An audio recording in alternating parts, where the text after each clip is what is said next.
Welcome back, Flyers Nitty Gritty fans, to Getting Gritty with It with your host, Yariv, Wolok, my partner in crime. Welcome back, Vasili, Gianarakos. Say it with zero hesitation at this point. Vasili, what's going on, buddy? Not too much. Just watching this, second 10-game losing streak unfold and thinking it's not as bad as the previous one, but nonetheless, I mean, we're still heading towards another 10-game losing streak. We're at 9 right now. It feels like we might get there. Other than that, how are you doing, Yariv, and how are you doing, Jason? I'm doing good, all things considered. Yeah. And obviously welcoming the guest of our show. Welcome back to the show, Jason Myrtetus. You guys definitely know him. If you don't know him, I don't know what you're listening to. You must not be a Flyers fan at this point. Jason, welcome back, man. Thanks for having me. I wish it was under better circumstances, obviously, and we were celebrating a 9-game winning streak, but this is 2022, and we've yet to see a win. It's unbelievable. Yeah. It's funny when you say it that way. They haven't even won in the new year. It's so depressing. What a fantastic start to the season, or the new year. Not fun to be a Flyers fan right now, but plenty to talk about, at least for the podcast. Well, there's a lot of really important decisions that need to get made, and a lot of important evaluation and self-evaluation. So, I think that this is obviously a very, very pivotal time in the franchise's history right now. Yeah, and it's super appropriate for the topics we're going to go into today. So real quick, let me say this before I forget, because I always do. Jim Steaks on South. Make sure to check out Jim Steaks. They make awesome cheesesteaks. They're still Flyers fans, I hope. Fingers crossed. And you just make sure you get one of their cheesesteaks soon, this year, next month, this month, whatever. Get their cheesesteaks. All right. Let's start off with a little bit of the news. Let's go with the most recent news. Kevin Hayes out 3 to 4 weeks. He had another surgery to, I believe, remove some fluid around his abdomen. Not that shocking, considering, he obviously doesn't look like himself. Nobody should have expected him to look like himself this year. 2 abdominal core surgeries. Just starting off the season, clearly was laboring, at certain times during the year. He's out for another month. I could see it even taking a little bit longer. Maybe they'll play it, slow with him at this point with where the Flyers are in the season. But obviously injuries have been a big issue. Jason, obviously I'll pass this one to you first, and Vasili chime in after that. But, what do you think about that when you see that Hayes is out for another 3 or 4 weeks? Well, I mean, I think that the other part of it is that he played in that Islander game, the first one, knowing he was going to have the procedure. So there's maintenance issues when you have a core surgery or any surgery. Sure. When a pro football player has a knee surgery, sometimes they got to go get their knee drained at a certain point. And in a double core surgery situation, I think this was a maintenance issue that they were, I'm not going to say we're expecting, but knew was absolutely a possibility. So when you consider the schedule and everything else, you have to look for the window to do it. And the fact that he played and knowing he was going to get the procedure the next day, there's probably a bit of a pain management to it, because there's a lot of breaking down of scar tissue with those kind of core surgeries that he had. So that's an element of it, and that's probably where the fluid kind of came from, as scar tissue breaks down. But to me, this looks like they spotted a window where they could mitigate how long he'll be out and what he'll miss while he's out for that period of time, with the schedule changing. So I think that's part of the equation here too. I don't think it's anything to be alarmed about, and I think this is normal maintenance after a surgery where fluid builds up in an area and you have to have it drained. A great call to kind of put some rationality around that this isn't like end of the world, end of Kevin Hayes. I know a lot of people like to jump to that. No, this isn't like another repair, right? Constructive or repair. Yeah. It's just a maintenance to a byproduct of having that kind of surgery. Yeah, and it's from my end, it's more of just like, we knew he wasn't going to be healthy really this year. So kudos to him for playing in general. I mean, playing through pain and recovery.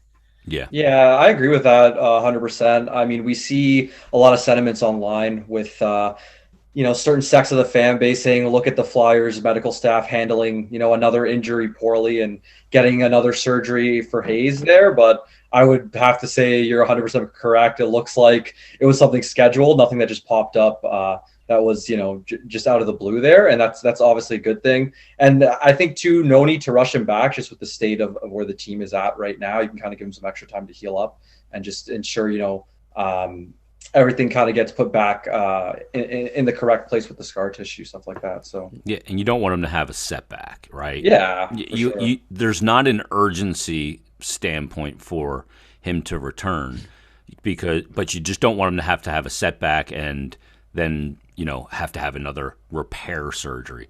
The one thing that I see a lot of online, or maybe this is just online and that's the nature of like Twitter, but everybody says, well, just shut him down. Shut Couturier down. Shut Ellis down. We'll see you next year. And they're all different. We don't know exactly what injury Ellis or Couturier, for that matter, are dealing with. And to me, there's still a half a season to play. And look, I know that the math for the playoffs is insanely damn near impossible. Nothing is, but it is highly improbable. But this notion of just shut guys down to me is odd. Like, I don't get that. Kevin Hayes wants to play. Kevin Hayes needs to play. Mm-hmm. And because he needs to break down that scar tissue, because if he doesn't do it this year, he's got to do it next year. It has to happen. And it's a painful thing to go through, and it has to happen to get his body and his game back to where it is. That's number one. Number two, from a mental health standpoint, with everything he's dealt with, Kevin Hayes needs to play. He needs to be around the team. So much so that when he had the second surgery just before training camp, he went to the coaching staff and asked if he could travel with the team, be around the team, and help out in any way he can. Because what it was doing was it was helping the team, but it was also helping him.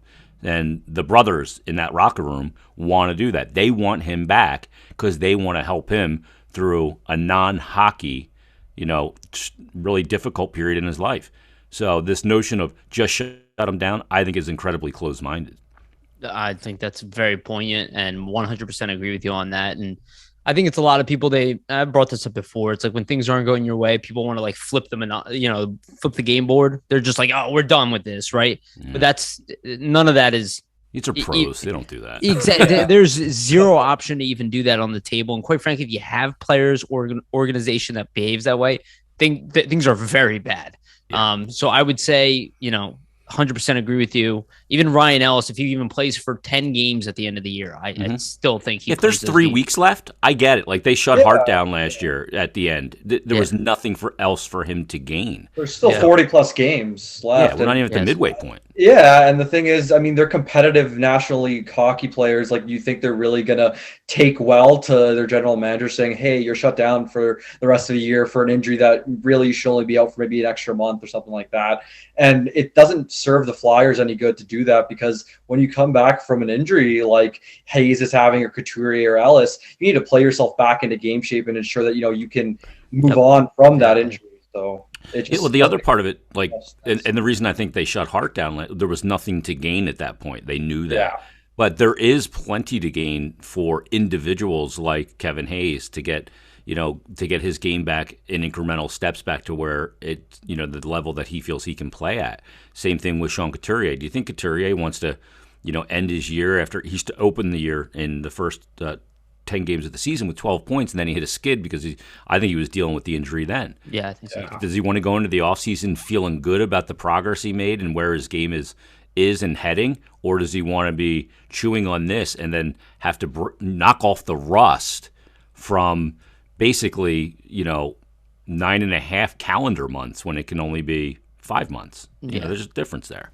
No, 100%. I think you guys are both spot on, and I think they will be back. I think all of them will be back at some point. It's just going to be a little too late as far as like a playoff run. But, we shouldn't be thinking about just one season. Like, there's a lot to be done here. We're going to get into it. But you got to already, if we're really out, even mentally, doesn't mean flip the game board. It means, okay, then now we start strategizing and then we execute in the off season, right? And that's really how you start thinking about things. Another piece of news, and I just want to bring this up because we're talking about injuries. Wade Allison is back. I believe he's going to be playing again tonight as we record this. He had a couple goals in 3 games, so already getting back. So there's a guy who obviously hasn't had a lot to play, a lot of time to play. I suspect maybe they'll wait a little bit to call him up, but I have to figure that the Flyers are interested in getting him at the NHL level at some point this season. The energy he brings, the goal scoring prowess, the physicality, it's definitely something the Flyers could use. Jason, what do you think about Allison? No, yeah, absolutely. I mean, they want to get him here as soon as possible. As soon as they feel like he's knocked enough of the rust off his game and he feels good about where his body is and, to be able to jump back into the NHL where, we saw him last year and he flashed at times. And I don't even think we got to see his greatest asset, which to me is his shot. He's a really good shooter and a good flank shooter. But he was a guy that was getting down around the net and, being a ferocious forechecker and those kind of things. So, yeah, absolutely. They want to get him there.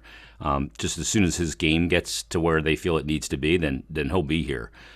There's options for guys, obviously, to come out of the lineup and for him to go in. So, he was playing power play 2 last year. I suspect we could see some power play 2 time for him once he gets up and gets, his feet under him completely. So, yeah, I think he's a guy that absolutely will come in. Yeah, you see Zach McEwen playing the power play. You got to figure that Allison will probably take that spot. Vasili, what do you think about Allison? Obviously, we talked about it a good amount. Yeah, I see the same thing. Probably in the next few weeks here, I wouldn't be surprised to see him get a recall. Just, they want to see him, get his conditioning back to the level that it was obviously prior to the injuries. And then you also see Allison kind of score a lot of, dirty competitive goals. And that's kind of what the team's lacking, where they're not really driving to the net as much as you'd like 100%. To see. So if they can add some of those elements to their lineup, I'm sure we'll see them do that, barring any setbacks, of course. But also, as Jason was saying, he's got a killer shot. Get him on one of those flanks on the power play. What is there to lose at this point? Might as well try a lot of things, see what might work in the future, what you might need to add to the team, and knowing where he slots in helps with that. So, yeah, I would also say it's a big part of the future plan here. So let's get into it. Actually, let's get right into it because I think we want to talk about a little bit of the future here. Obviously there's still plenty of season left, but the reality is kind of setting in that we have planning to do. Is a super competitive division in general. And at this point, you're talking about 2 potential 10-game losing streaks in the first half of a season. That is not a recipe for a playoff team. Even if you make the playoffs at this point or even compete for it, you're not going anywhere. Realistically, unless you see like a complete change in the attitude. I don't think this team is devoid of talent, but there are obvious issues here that need to be worked through. I'm going to start with Chuck Fletcher first, and Jason, I'm going to throw this to you. It's easy to throw everything at him because he's responsible at the end of the day. Whether it's his fault, it's a different story, but he is the man in charge. We've seen people fired for less. I'm not saying he will be fired, but I do wonder the direction the team is heading. Do you believe that? And I don't believe in a fire sale rebuild. I don't believe in any of that stuff. I believe in, kind of what Ron Hextall was doing. And I think another one of those are in our near future. Remove some older guys, retool through the draft. You got a couple strong drafts coming up. But what do you think about Chuck Fletcher? Do you think he'll be back next season? And do you think he deserves that kind of the opportunity to build again? Well, I think there's a couple of things that we don't know. And number one, this past offseason heading into this year, there was obviously a lot of turnover and very significant turnover from Ghost to obviously Jake Voracek and the acquisition of Cam Atkinson, Nolan Patrick, Phil Meyer. We know all the names and who's gone and who's here. And so you got to look at that and you go, okay, well, part of that equation, from what I understand, is that they were giving Alain Vigneault what he wanted and the pieces he wanted, which is why you saw some familiar faces to AV with guys like Brassard. And when Brassard played, he had performed fine, but still. So you have to go, okay, was this being tailored for AV? Was there other voices leaning on a guy like Chuck Fletcher and saying, hey, we need a quick recoil here. Let's just make some changes and get right back at it. We're closer to that team we were in 1920. Let's recoil with some veterans and make a push here because we didn't feel like we were that far off before the pandemic hit. So you don't know, or was it him that went to ownership and said, this is my plan? We don't know that, right? Mm-hmm. So that's a key component to how it's judged internally.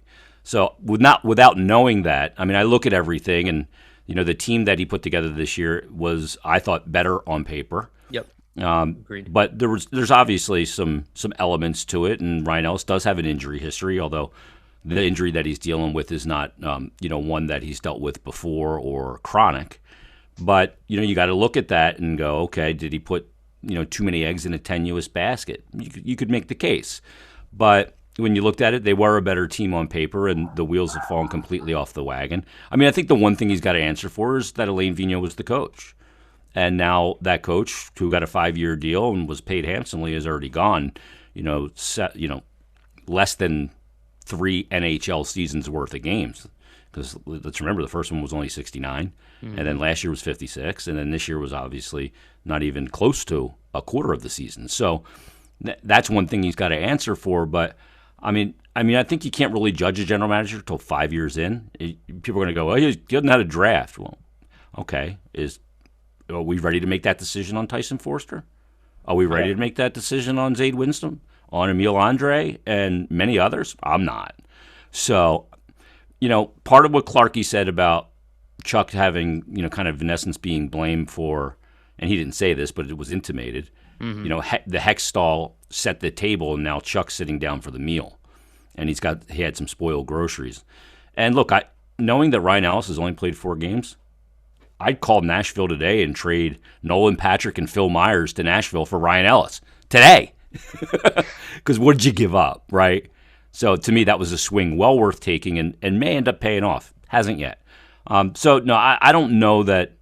I don't think that he will be let go. I think he's a well thought of in the hockey world, a smart man, went to Harvard. He's a guy that has kind of been through these rebuilds before. People seem to want to ding him for some of his past jobs, but they don't want to give him any credit right now for what's going on in Minnesota, even though his fingerprints are all over that team. Bill Guerin's been there 2 years, and Chuck's been here, not very long. But, I think you could see some support staff change and development and, the way they develop players, because there's some issues there. But I think the general manager is intact. And maybe there's somebody else hired to support him. Maybe Danny Briere's brought in to, kind of be a protege, if you will, for Chuck Fletcher. So there's a lot of elements there, but I'm not ready to say that he's what has failed this team. And the reason why they're in the state that they're in. You don't get to this state in 2 years of a new general manager. You just don't. No, you don't. The only thing I think of when I see this kind of stuff is, leadership is usually a top-down thing. And the one thing that I do see with this team, which is concerning to me, and I'm a pretty positive guy, and people who listen to this, they probably positive to the point where it annoys people. And I like Chuck Fletcher. He's obviously smart, and I liked his offseason, and I liked a lot of the stuff that he did here. But the thing I worry about is this team has no bite. Like, they have no fire. And I don't look at the squad and go, oh, there's no fire on this squad at all. Like, there's nobody. Like, I don't look at the players and go, there's nothing here. So I'm wondering, like, where is the root of that, Jason? Like, where do you think I've grown up on this team, like, when we lost games, we would just fight people. And I'm not saying it's the same game, but there was a response. There was an anger. And say what you want about Jake Voracek, that guy got angry, like, regularly. And I can appreciate that. And I'm just wondering, like, is that the top-down thing? Or is that a remnant of AV and not so much a remnant of Chuck Fletcher, who kind of set the tone in that locker room? I'm just kind of wondering, like, where's that bite, that fire that even a mediocre team can have? That they just push back more than what we've seen so far. Yeah, I don't think that comes from the GM. I think there's like separate silos in a franchise. You have your business side, you have your hockey side, and then within those silos you have, the core room, which is players and coaches. First it's the players, and they have their sanctuary, and then there's also a players sanctuary that includes the coaches, right? And that's got to come from the players. To me, that can't come from the GM. GMs can come down to the room and swing a stick and freak out, and it'll get their attention. It'll get players' attention. But ultimately, it comes down to the makeup and the chemistry. and the Yeah. accountability and self-accountability. So I don't look at that as kind of a Chuck thing to me. I mean, clearly this team, the mix is not working, and there's just way too much. There's fragility in them now. I think they really kind of overcorrected the steering wheel. This whole Broad Street Bullies thing that went on forever. And then there was all these cries like, oh, God, they got to stop with this Broad Street Bullies thing. They got to evolve and all that. Well, they grabbed the steering wheel and they yanked it too hard because now they're all the way on the other side of the road. And they went from being one of the toughest teams to play to being one of the softest teams to play. And that's in makeup. And this, to me, this all comes down to it, guys, is knowing what you are as a franchise, knowing what your identity is, what your DNA is. And I'm not saying their DNA has to be the Broad Street Bullies, but they got to figure out what that. No decision that they make going forward matters unless they identify what they want to be, what they demand to be, what they demand of themselves to be, what they demand of every player to be, and what they are day in, day out. They live it.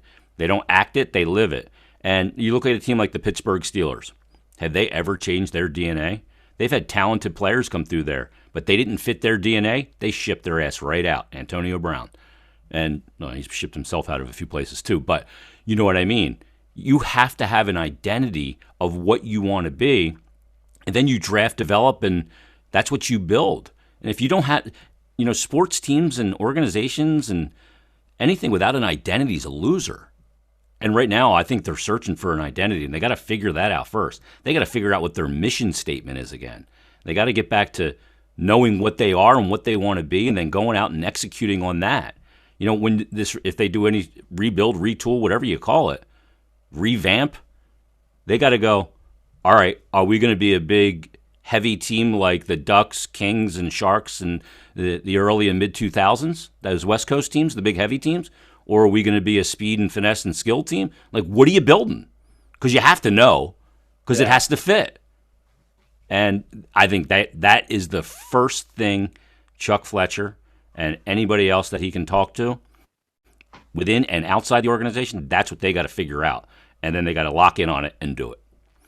Yeah, well said. Vasili, did you want to add something there? Yeah, sure. So I think you hit the nail on the head, Jason. I mean, if a team doesn't know the direction that they're going in, and that's in terms of off the ice, translating to on the ice, and what moves they're going to be making to kind of play into their identity on the ice, how they're going to play structurally, then, how's the coach going to employ the right systems, and how is he going to bring that message on along to the players? I think a lot of that can be lost. And then when we go back to the competitiveness, it doesn't seem like there's a fire for these guys. I mean, I tend to lean towards that there might just be too much of a familiarity there with Mike Yeo, and there's still remnants left over of the previous coaching regime. I mean, he's still there.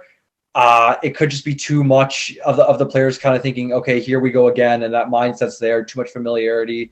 I think once they kind of clean house in the offseason, make the changes that, I mean, they're going to make and add a new, coaching staff in there, it might look a lot better. Not obviously from a results perspective, wins and losses, but at least competitiveness, effort on the ice on an every night basis. Well, yeah, I mean, look, I think Mike's starting to get his hooks into them now, and you're seeing the process, I think, look a little better. They're looking a lot better, exactly. And I've appreciated, like, I don't usually play a ton of coaches' press conferences on my podcast, but I play a lot of him. And I brought it up the other day as to why, because he is really honest. And he's like, screw it. I don't have any relationship building to do, because if nothing works here, if I don't pull a miracle out, I'm not moving forward here anyway. But I think he's been really honest, and I think he's a good hockey man. I think he's just been dealt a tough hand and probably a damn near impossible hand given the situation. But, to that point too, when you're talking about that next coach, you got to figure out there's a lot of questions you need answered before you can even figure out who you're going to target. Yeah. Everybody goes, well, Tocchet or Tortorella or David Quinn or depends on direction. Yeah, I mean, what am I? Am I a big heavy team? Am I a young team? Am I a veteran team? Am I, what team do I have? And okay, so this is going to be our path. This is our organizational DNA.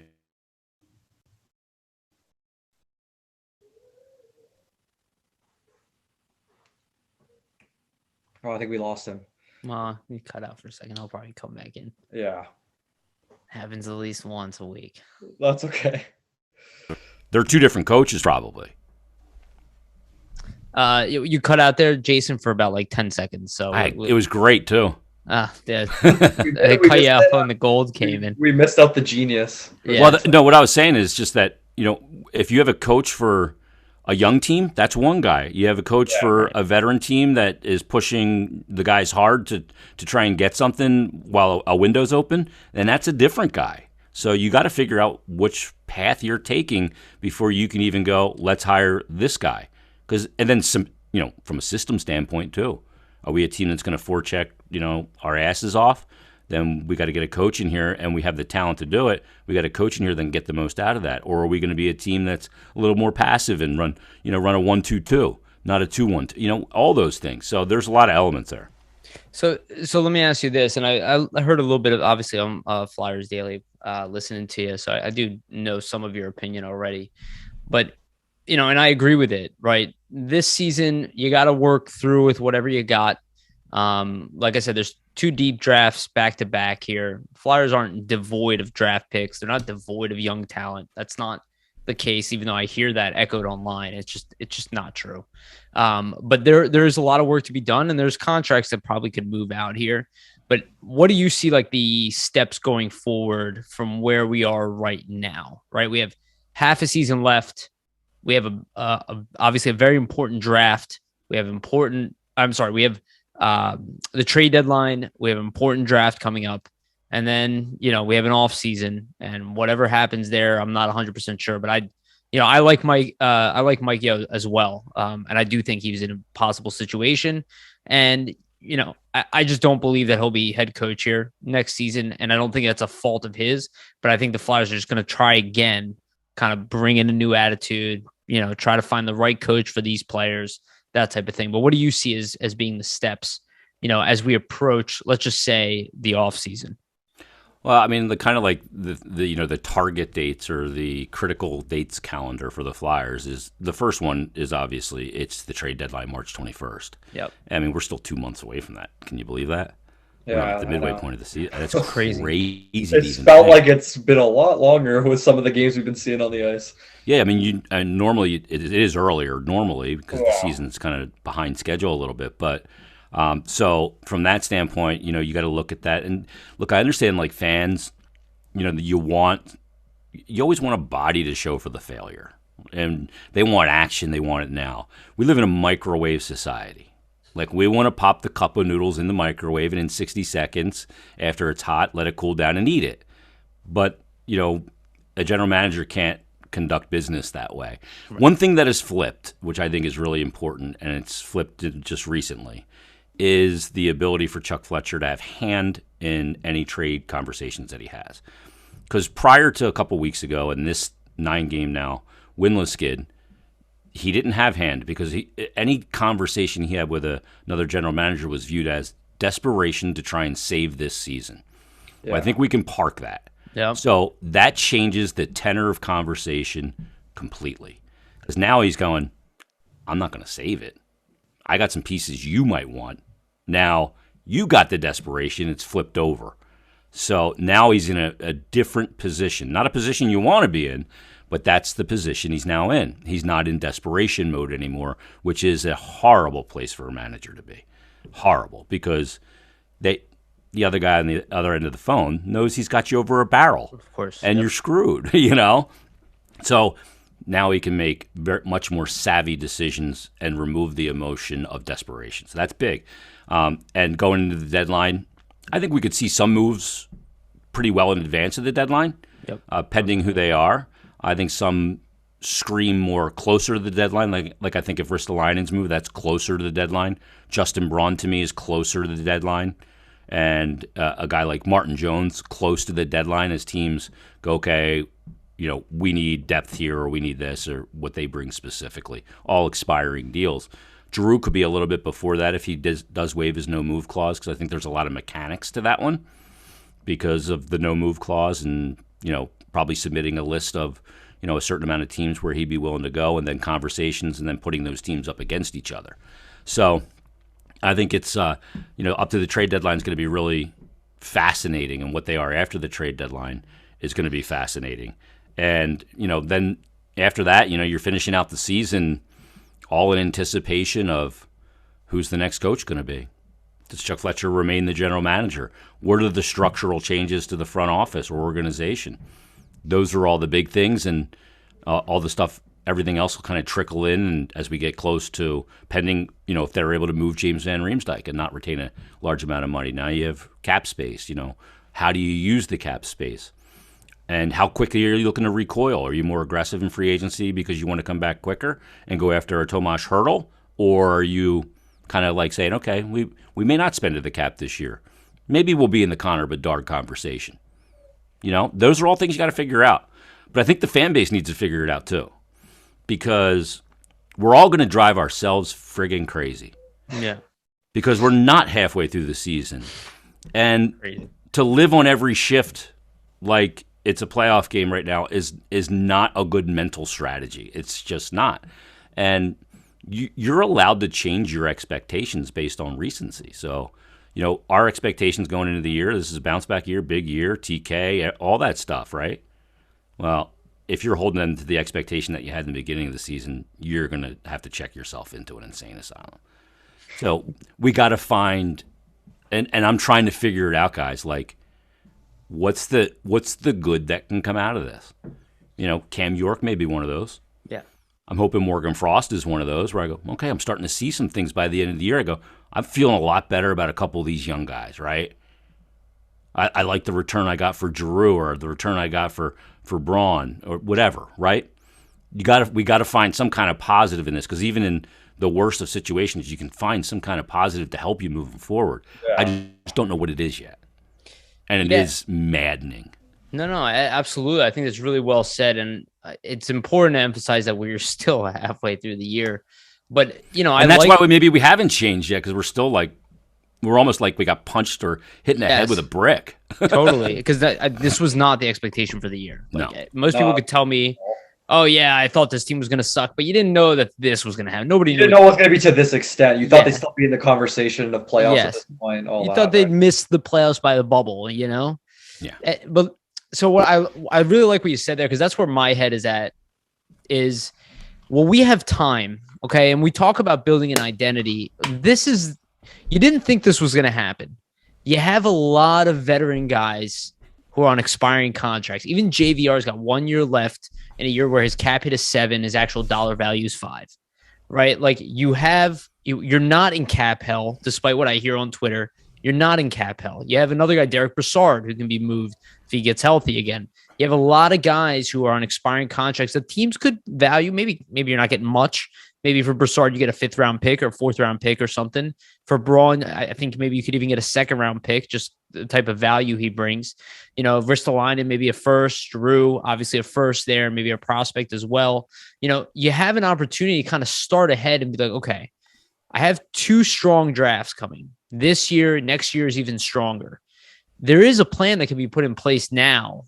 And I would argue that this is where Fletcher, I'd say maybe even saves his time here in Philly, is if he can actually establish that plan and say, okay, here's the plan. I know what kind of drafts I have. I know, at least I have an idea of what guys are going to be available in free agency. I know what young guys I have that I covet, right? And most of those guys are like under 25 years old. That's pretty young in my book. Do you see an opportunity now to build that identity and not wait for the trade deadline, not wait to compete with everybody else and be like, well, a lot of these teams are competing now, and I'm willing to move some names out now and just kind of trudge through the year with what I got and elevate Morgan Frost's role, right? Like bring in Allison. Now maybe Lazinski will be back at some point, right? Like, and just kind of go with it, and we'll end up in the bottom, 1/3 of the league, and it is what it is. But we got a good draft, like that type of thing with lots of picks. Do you see this being the opportunity to kind of build that identity, and then the icing on the cake is the coach? Yeah, I mean, I think that's certainly going to be part of it. You're going to try and make some, because you can't just sell guys off in a flat cap world. For a lot of these teams, it's dollar in, dollar out, or you're going to retain salary. And you retain salary for this year, and you're happy to do it because your return is better as a result. And it's no skin off your back. So, yeah, I mean, if you look back to that 1 year, was it 2006, 7 or whatever, that awful year? Yeah. At the end of that season, they made a deal. And they got the Hartnell and Tiemanning rights. And think about what that changed, Yep. right? And what that paved the way for. And then Danny Briere comes and everything else. And all of a sudden, you got a really good team. It can happen fast. Like I know there's this notion that this team is so far away. Oh, my God, they're 5 years away. Look, things change really fast in hockey, especially in this league now with it being such a young man's league. It can change really fast. And, a couple of years ago, before the 1920 season and that 18-19 season, they were shit. And they went out and they signed Matt Niskanen and Tyler Pitlick. That was the marquee names they signed. And what did it do? It changed the team completely. Yeah. I mean, it's Tyler Pitlick and Matt Niskanen. Like, I don't know if I got to put a block on my schedule for when they go into the Hall of Fame. But, you know what I mean? Like, they were good players here, role players, but they just slotted everything. So things can change quickly. And I know that's like the hot take thing to say for, we're 5 years away from being 5 years away. And it feels like we are right now. But things can change quick, but some savvy general managing can mitigate that. And, you find some situations. And I think there's some hockey deals to be made out there. I think there's still a little bit of a glut, a little bit of clog with the moves in the NHL because of the flat cap and because of the pandemic and everything. That I think some of it got unclogged last year, but I think this summer's the Drano going down and fully opening up the pipes again. And I think a lot of general managers want to make some serious changes to their teams, and that has to happen through hockey trades. So, there'll be guys out there for sure that you can make hockey trades with. And if you want to grab some of those guys and reshape even further, then you can definitely do it. Well said. Vasili, you want to add something there? And then we'll ask Jason his last question because we're going to lose him here in a minute. For sure. That's what I was saying. I mean, the next 6 months, it's kind of crazy just how many different moves and different things are going to affect the future of the organization. And it's really all just an evaluation period. I mean, if you're Fletcher now, you trade away a lot of the veterans, and get your draft capital and your assets, because that's what you need to do with the expiring contracts and the expiring deals. From that point on, just evaluate the young talent you have, evaluate the young players, and even the players that are, south of 25 years old, and see, does this fit the identity? Does this fit the structure that we want going forward? And if not, as you were referencing, Jason, there's going to be so much movement, I believe, this offseason as well, just with guys that maybe might not be fitting into their team's plans anymore, or even possibly just a change of scenery with them not performing to what was expected. So I think you could really find some players that, their value might not be as high as it once was, and then have them kind of rebound for you. And maybe the Flyers have players like that, that other teams, see some value in too. So that's where the evaluation really comes in handy. You got to make sure that, you're understanding, okay, who do we need to stay? Who do we need to go? And if they are going to go, what can we kind of turn them into that's going to help us moving forward in terms of the identity we want to, shape the team into for next season. Yeah, why not start right away, right? Yeah. But first identify what your plan is and what the vision is and what you're ready to commit to. And then commit to it, jump all in, put a handcuff on it and let's go. No changing course here. And, you can get some stuff done. Stuff can begin to happen. You can look at a guy. There's a couple of Travises on this team that I think are interesting guys because of their contract and their situation. Like Travis Sanheim's got 1 year after this, and then it walks him right up to free agency. But it's not a huge commitment for a team, and it's not a big contract. And it's a player that if they traded him and he went to another team, and he performed well, they'd be happy to pay him because you're happy to pay a guy if he's going to give you a high level of play, if he fits in and everything. But there's a low risk because he's not signed beyond next season. Mm-hmm. But it's also not a rental, and you're only getting him for the final third of a season and maybe a playoff, and it doesn't work out. So players like that are interesting to me. Travis Konechny's another one who obviously, I think he's really well thought of around the league, and he's been very erratic here. So he's another guy that I'm sure that they'll get phone calls about that I think could yield you a really good hockey trade. Find players and need and those kind of things. You got to figure out, even Provorov you got to figure out right now because he's really struggling. So you got to look at all that. I think the end of the day, though, to use that term that AV always said, at the end of the day, I think you need an electric player. And who that is, I don't know. They're hard to acquire, right? Because if you have one, you don't want to give them up. You got to find a team that's got multiple. And there are teams that have them.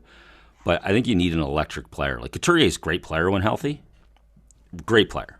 But he's not electric. He's a great hockey player.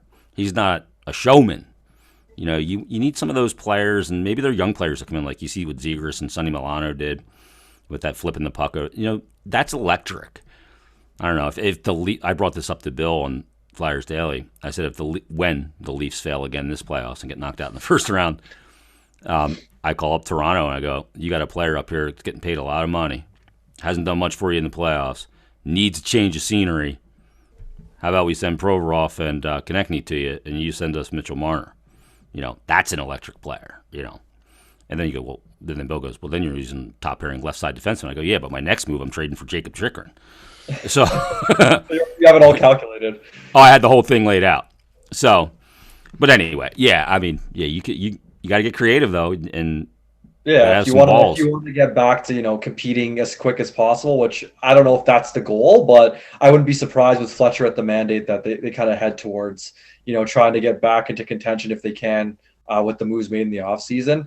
I just think you got to be careful too with if you are going to trade one of those young guys, you got to make sure whatever you're getting back is just as substantial to you moving forward as they would have been if you kept them, right? Oh yeah, absolutely. Yeah, you can't trade a 24 or 25-year-old for a 29-year-old. No, that's the thing. And that's those are a lot of the hypotheticals I think you'll see online, and where fans kind of got to be, taking a step back and saying, okay, if we're trading a young guy, we need to get somebody else in return that's in the same area at least, so we can build around that person for the future, right? Yeah, absolutely. I think that's a big part of it, and how they execute this whole thing is going to be because if you want to get better, you got to incur some risk, but there's a tipping point to risk too, right? Like, you can just have too much risk, and it could just collapse like a house of cards, kind of like what's happened. But you got to have some balls and know what your vision is, and go, this is a player I've identified, and I know he can work here. If I get him out of there, your evaluation, your scouts, your pro scouts, and your amateur scouts, they got to be on the ball right now, because important decisions at every turn are being made. And the other thing that I didn't mention, Yariv, is the draft lottery. Yeah. It could end up being a really big thing. Right now, I think they have like a 7.5% chance to land the number one pick. It's not bad. Yeah. No, Shane Wright is kind of Sean Couturier, but not that electric, get your ass out of the seat kind of player, but going to end up being a really good player. And I don't know that he's, from number one status overall, going to jump right into the league and, get people like thinking that he's Connor McDavid, because he's not. Bedard, on the other hand, kind of is. Right. So and that's where next year could play a big role if you really want to take your time with the rebuild or retool or whatever. Yeah. The best news about the whole thing, the best news. Let's end on some good news. Sure. Is despite last season and the struggles of the goaltending and Carter Hart, what he has shown me this year has been awesome. Yeah. Oh, he's great. He has battled his ass off, and he is competing. And look, at some point it may get overwhelmed because the environment gets depleted even further with players leaving or whatever it might be. But that guy's for real. And to me, like in the NFL, if you don't have a quarterback in the NFL, you're looking for a quarterback in the NFL. Sure. But if you have a quarterback, you can fix the other pieces around it. It's just too consequential to not have it. That's the goalie in hockey. And usually goaltending bounces back, team bounces back. That hasn't been the case. But he's been good. So you can check that box, in my opinion. And that's a big, big box to check. Positive sign for sure. Yeah. To see him back to his form. Yeah. Oh, he's so good. Yeah, he's so good. Yeah, he's the backbone of this team, and with Claude Giroux most likely leaving town, and he's the face of it after that. Exactly. Yeah. He's the most elite player you have in the organization, with the highest ceiling, and quite frankly, he's the hope. He's the hope of the future. Is that regardless of what all the chaos that goes around it, if there's stability in net, we can resolve everything else. That's the one thing that has been an issue over these years, and this one feels pretty good. Jason, we're at time. Thank you so much for joining. Vasili and I are going to stick on, talk a little bit more. If feel free to drop. But thank you so much once again. You guys know who he is. Make sure to follow him on Twitter. Follow you're doing the Stick to Hockey podcast as well still, right? Yeah, well, we're doing Flyers Daily every day. I think we've done like 600 episodes. That's crazy. It's crazy, right? Well, it's every day. Yeah, and I brought back Stick to Hockey, but made it Stick to Hockey Live. We do that every Monday and Thursday at 1 o'clock. Awesome. Tomorrow, as a matter of fact, Jody Shelley will be our guest, who does the television analyst work for the Columbus Blue Jackets. Yep. And Stick to F1. Am I doing anything else? Oh, geez, with Harry Mays. Oh, okay. He and I just shoot the shit for about an hour once a week, and we hope people listen to it and like it and check it out. Awesome. Well, thank you. And I'm very happy you brought back Stick to Hockey. I used to listen to that prior to Flyers Daily. I love the idea. Just in the beginning, you were just like, just hockey. I'm like, that's what I'm going to do with my podcast. Yeah. Just hockey. Just get to the hockey. Yeah, love it. Hey, boys, thanks. Thank you. Take care, man. Yeah. All right. Vasili, that was great. It was awesome to have Jason back on. Jason kills it. His opinions on point as usual. Yeah, and he's so charismatic to listen to. Also, he's got a great voice, and he obviously is a pro in what he does, and he's got his 10,000 hours and whatnot.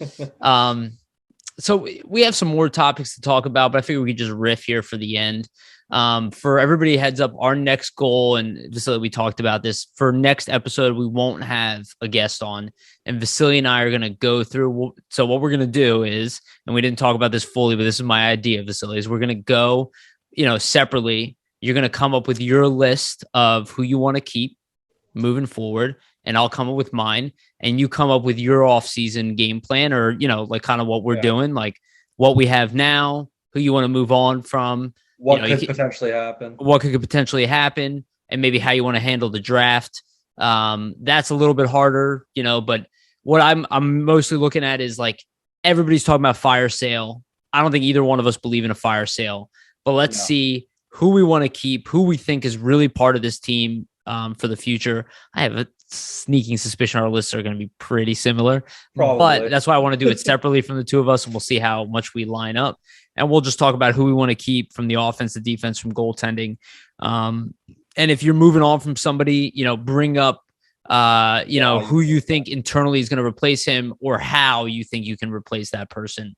And what kind of attitude you think we're going to go into the rest of this year and next year. And I really don't see the Flyers doing a long-term rebuild.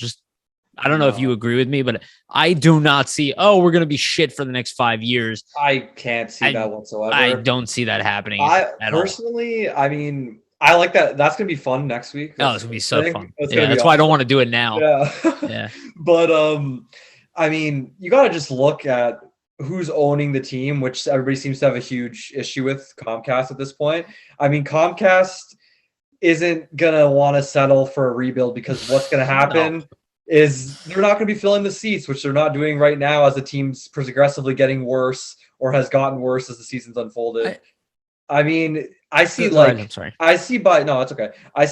a max that Bedard year. After that, they're like back to trying to compete and buy.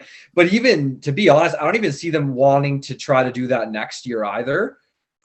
Depending on kind of how things unfold, right? Like, you got to understand, there's a lot of different things that can be done. I mean, I don't know if Fletcher's going to be the one at the helm, or who is, if he isn't, but just like in terms of the assets you could acquire for who you could get rid of, like just off the top of my head, who could they get rid of? Like Giroux, Ristolainen, Brassard, Jones, Sealer, Jones, Connaughton, like those guys. I mean, you're not going to get high picks for a lot of those Yandel. guys. I know people think it's impossible. You could get a 7th round pick for him. Just But that's the thing, right? Like, if you're like last season, I don't know if I'm correct on this. Did Nick Foligno get moved for 2 first-round picks last trade deadline? Yeah, that's what I'm trying to say. So if Nick Foligno gets 2 first-round picks, I have a hard time. We get for Claude Giroux. Yeah, like if you get 2 first-round, let's say you got 2 first-round picks in this draft. Well, not in this draft, because it'd be from the same team. Let's say you got a first-round pick for next year, and then one for this year for Giroux. And then you get a first-round pick for Ristolainen for this year's draft.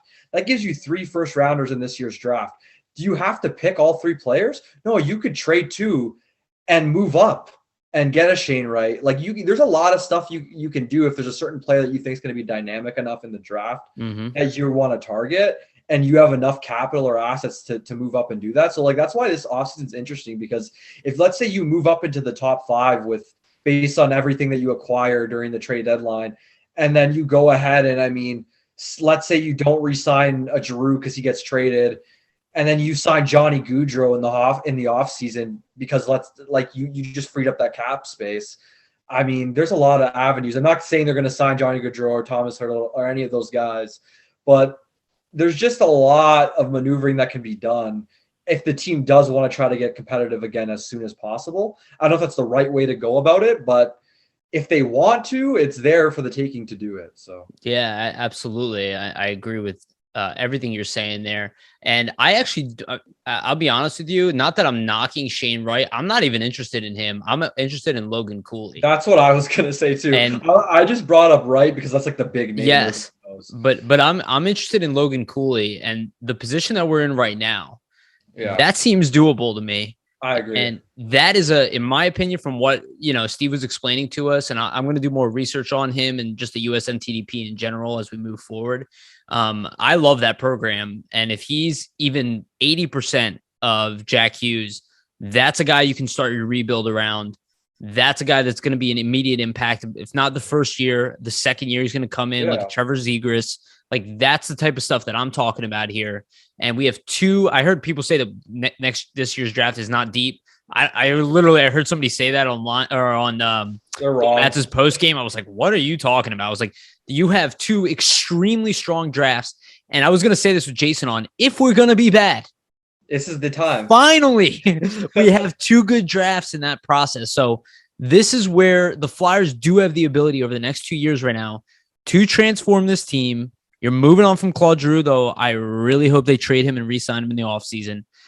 But you have an opportunity to pick up assets. You still have a bunch of young guys in this organization. That's the thing, too, that people forget about. Yeah, we're not Pittsburgh. But this is what people like. That's what I don't understand. It's like, oh, the Flyers have no young talent. They have no young talent, screaming about all that.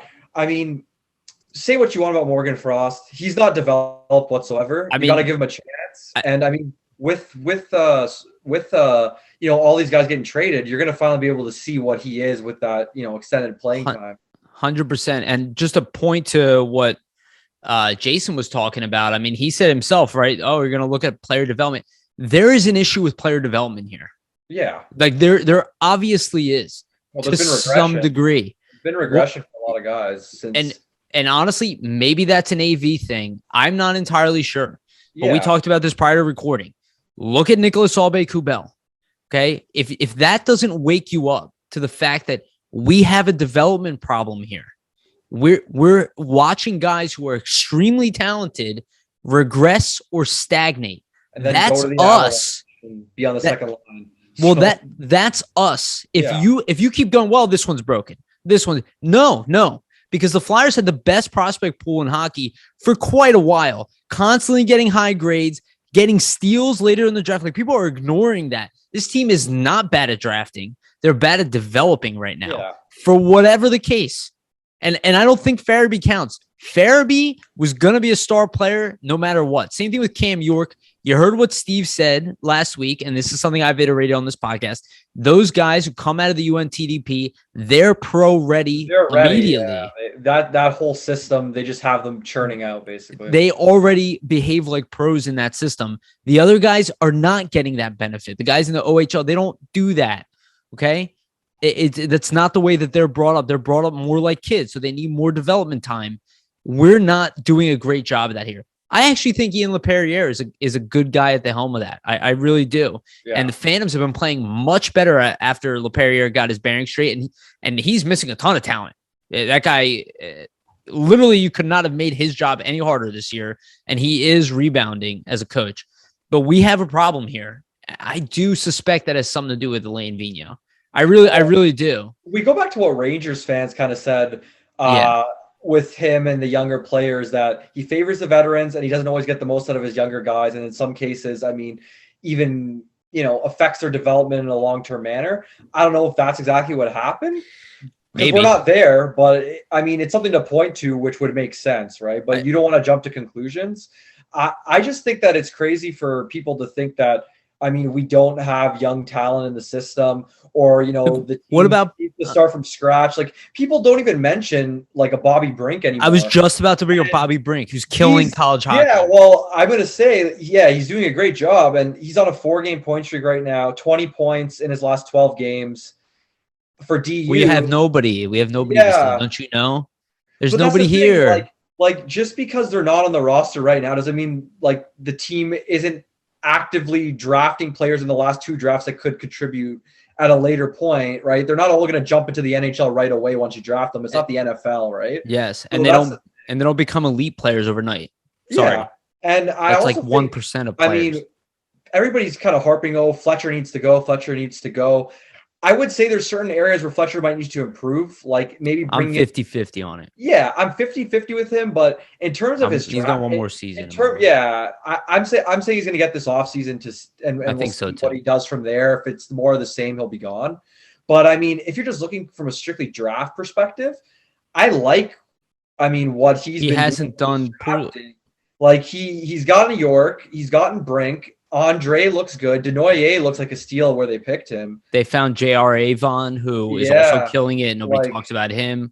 That's the thing. Like, I like what Fletcher's done with the drafting. So, I mean, people are saying, oh, he's not a rebuild type of GM, but, like, he also was. You wouldn't even know yet. You wouldn't know, but also, like, if you look back to previous work in Minnesota, tons of those young guys were his draft picks. Oliver Ekman.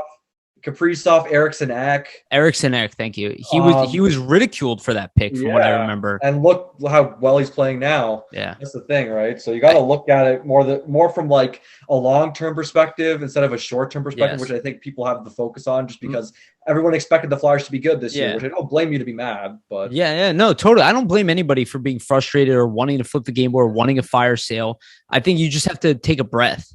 And this is the only thing I'm 50-50 on Fletcher. And this is what I was saying to Jason. I don't know if I completely agree with what he's saying, like about how it's like compartmentalized from the GM. I'm not talking about like walking in a room yelling and screaming.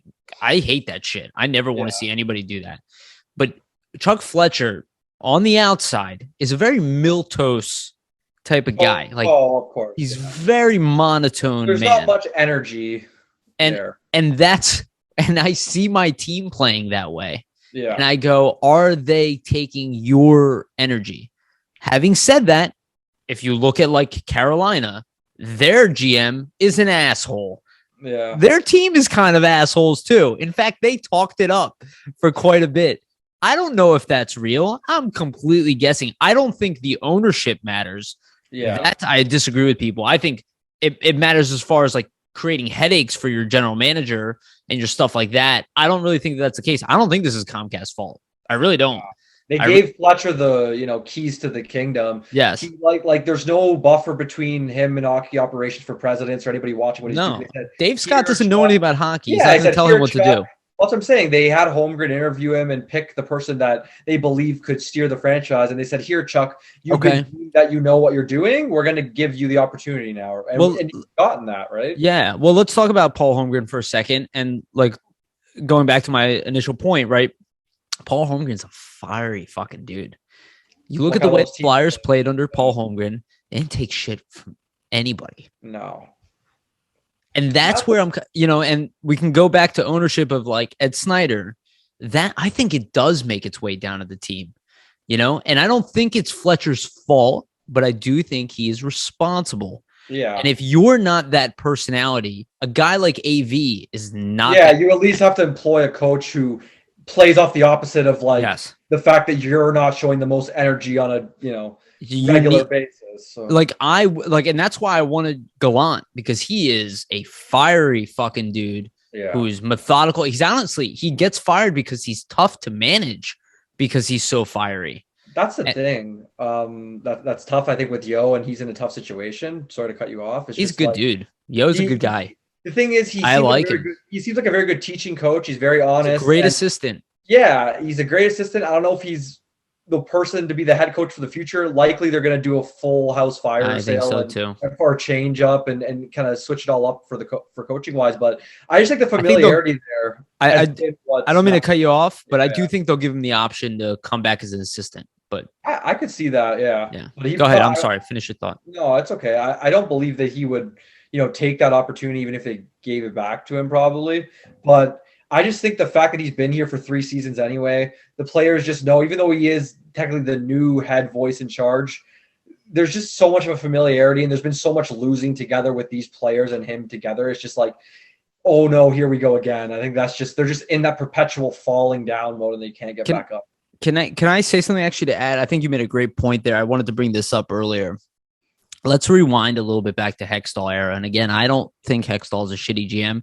And for all the shit that Bobby Clark was giving Ron Hextall, I can name you a lot of mistakes that Bobby Clark made. Every GM makes mistakes. Yes. It's more just Fletcher's Clark's guy. Like, he gave him his first job. He's just advocating for him. I don't think he should have done what he did on the podcast, though. Honestly, if you asked him again, he probably would be like, I was kind of just speaking off the cuff. I'm frustrated with the team. Shooting from the hip. I highly doubt that he hates Hextall or anything like that. I just don't think it's a very productive statement. And again, I think Hextall got fired for a reason. Like, he also made his fair share of mistakes. Like, they've all have. Yeah. You can't fault Clark. He's a fiery guy. Here's what this is the point I want to make. We're talking about people who are talking about, oh, we want a fire sale. Everybody's available. Get rid of Sanheim. Get rid of Provorov. I personally don't even agree with what people are saying. Like, I don't really think Provorov's struggling that much. The team sucks.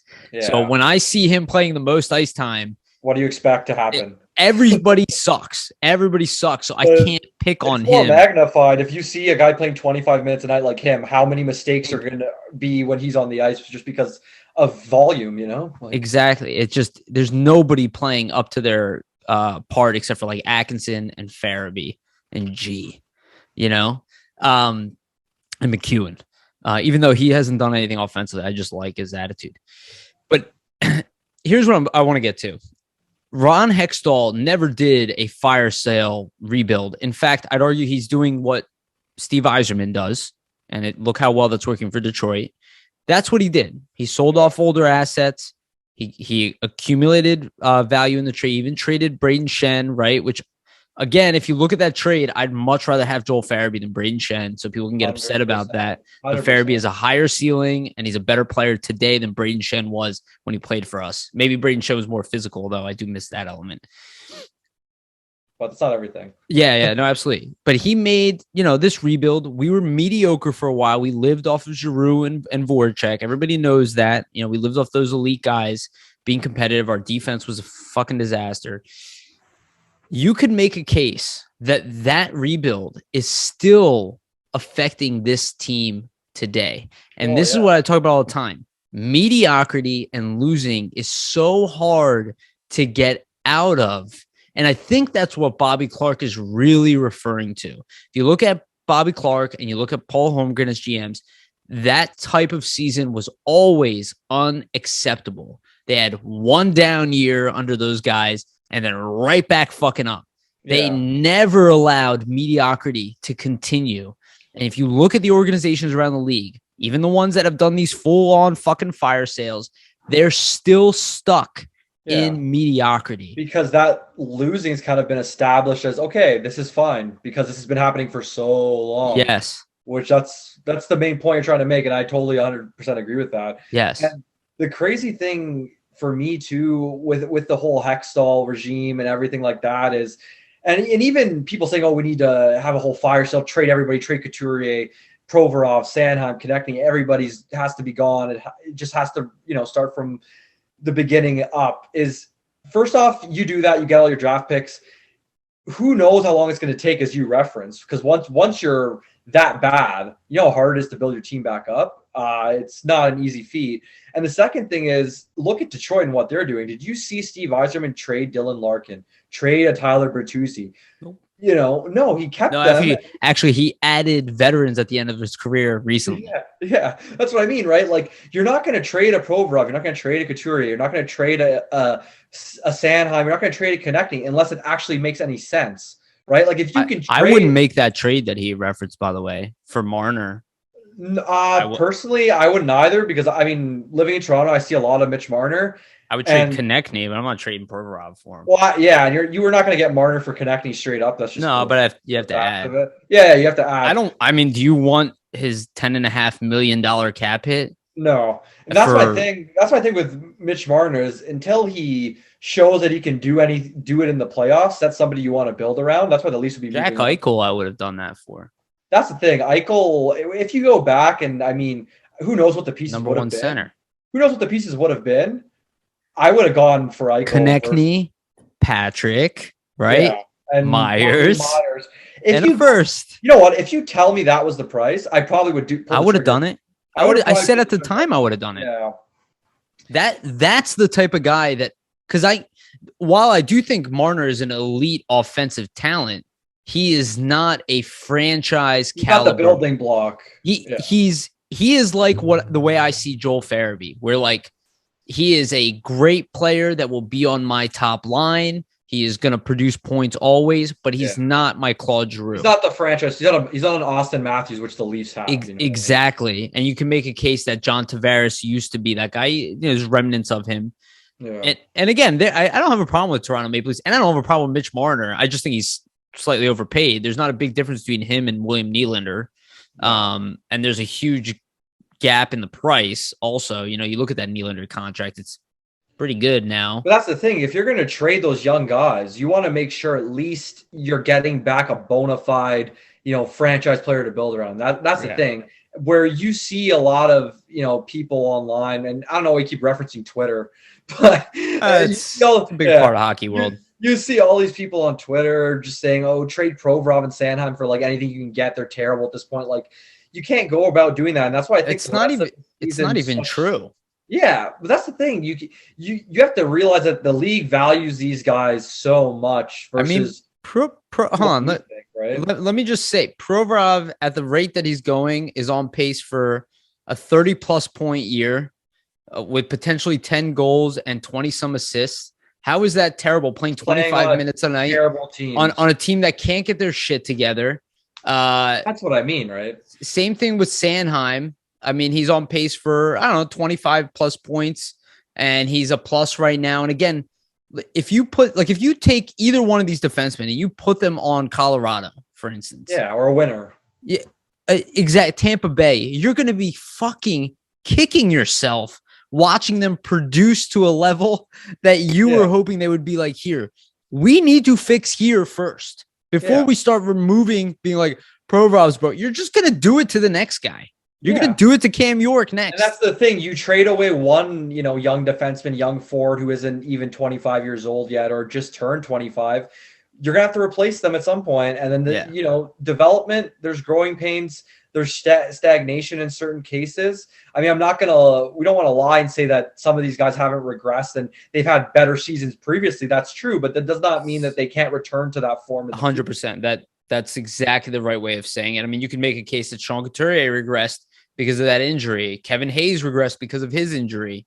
And for all the hate that Travis Konechny gets, he's got a lot of points in his last 20 games. Yeah, that's all I want to say is like, I agree. He's underperforming without a doubt, but to make it seem like he's this broken asset that you're like, try to get something now. It's like, not that I think everybody's saying that and everybody wants him traded. They're not saying that. There are people out there saying, well, he's not the right fit. He's too much up and down. But reality is that's what a young player is in the league.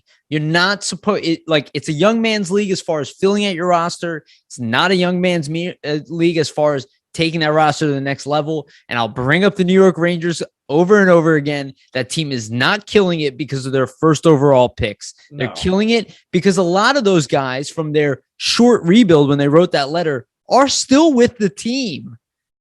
Like Zibanejad is with the team. Chris Kreider, who was rumored to be traded for 6 years, still with the team and killing it. Like they didn't get everybody. Did they trade, They traded Buchnevich actually. Yeah, which is weird because I actually really liked him. But they knew they couldn't sign him, from an asset standpoint. They maximize. But I agree with you, right? Like they didn't. He's not a guy that you thought that they would trade. And he's doing well in St. Louis. So now we could trade Travis Konechny. I don't think it's out of the norm. No, I could see but it's not a dump for a first round pick. That's the thing. You want somebody back that's almost a similar level or in a similar place in their career where, like, let's say they're underperforming. Like, let's say hypothetically we go back and rewind a year. Let's say you could have traded Konechny for Sam Bennett, who's a little older, also was struggling in Calgary. Yeah. That's something I can see that makes sense, right? Like, you want to trade for somebody if you're going to go, struggling player or for a prospect that at least has the same potential to be what you're going to give up. Yeah, absolutely. At the same level. And the thing with Konechny, and I think a lot of Cody Glass and Nolan Patrick. There's another example. Yeah, I think a lot of what's happened with him in terms of people kind of being mad that he's not a goal scorer, he's not scoring tons of goals. So I think that's where really a lot of like the anger stems in the fan base is missing the net. Why isn't he scoring goals? All that. First of all, he was never, ever supposed to be like this pure sniper, bona fide goal scorer type, like a Jeff Carter or something like that. Which, by the way, they did that to Jeff Carter too. Yeah. 40 goal scorer. Yeah. But the thing is, like, he scored 26 goals max in juniors. That's OHL junior hockey. If you're not scoring 50 goals in junior, you're never going to do it at the NHL level. That's a great point, and that's what he's done at the NHL level. Same thing with Jake Voracek. People got angry at Voracek for not being a goal scorer. He never scored above 20 goals in his career, even as junior. I think he had 1 year where he did it. Like, he's scoring about 24, 25 goals in junior hockey. What is he at the NHL level? About 20, 25, 30 goal scorer at the max. He's a playmaker. You need guys like that. You need second line players. I don't know if Konechny's a bona fide first line guy that's going to get you 80 points every year, but can he get you from 55 to 70 points in any given year, depending on, if he's rolling with the right line mates, things like that? Yes. And you need players like that to be successful. So why trade one away if you already have one? If you look at the fact, like, Scott Lawton's been elevated quite a bit this year, but if you look at the fact, if this team was healthy, and again, it's irrelevant right now, but if this team is healthy, they're probably not getting to 10-game. Still doesn't mean they're a good enough team. There's something wrong here. But they're at the bubble at least. They're at least fighting with Boston, 2-3 points back. Like, you've been Kevin Hayes. You've had at 50%. He's in his third surgery of the year. Yeah, Couturier's been out for a significant amount of time. Ryan Ellis has played 4 games this year. Brassard's been out all year. What do you expect? Is out. Yeah, Nate Thompson is out. Like, we lost Lazinski in the beginning of the year. We lost Allison in the beginning of the year. It's like, just continue to name. It's never ending. Yes. Tyson Forrester, who would be in the NHL probably right now, out all year round. It's not to make an excuse for injuries, but it's just the facts. Like, if half your team gets injured and you're not that good of a team. Yeah, and a lot of those guys getting injured are your highest and most important players in terms of a number one defenseman and 2, top line centers. What do you expect is going to happen, right? Like, go to any team and take away their, 2 top line centers for a significant period of time, their number one defenseman, and how are they going to respond to that, right? So it's not to make excuses, and it's more maybe to point at the depth that maybe maybe this coming to fruition with the team kind of, going into a bit of a tailspin and being able to stock up on, assets and prospects in these next, really deep drafts is a good thing, because we can see the depth being tested, and is it there to respond to these types of injuries? Not necessarily, right? So in a way, it could be a good thing, the fact they have to kind of refill the cupboard a little bit. Look, it's an opportunity. Exactly. That's the way to think of it. And even like what we were saying, I think this is very important. What I want to see from Fletcher, and obviously we'll get into all this stuff next week, but what I want to see from Fletcher is I want you to recognize the position that you're in now. Yeah. Don't wait for the trade deadline. Don't do it. You have assets that teams could use right now to battle for a playoff spot. Be like, this year is just shit. I have lost majority of my team to injuries. I've been screwed by COVID again. I've lost my head coach, and I'm going to need to find another one. And even the coach I put in place, he's piecemealing his staff together. So even if I'm considering bringing him back, he's at a disadvantage as well. I'm not in a position to fight to make the playoffs. To fight for it, yes, right? But to make the playoffs, no. If I'm not signing Claude Giroux, which seems like that is the case, right? I'm working on that deal right now. If when Derek Brassard gets back, I like him. Can I get anything for him? I think you probably can. Keith Yandel, I think you can. He's not making anything, and a team could look to put him as the number 7 on their team. as a guy who could come off the bench. He obviously isn't very good anymore, but he can still produce offensively in the right environment. A team can get more like every team wants a veteran defenseman. And that's the thing. And he's going to be healthy for you too. And Gustafson was terrible here, and he ended up going to the Stanley Cup Finals. You know what I'm saying?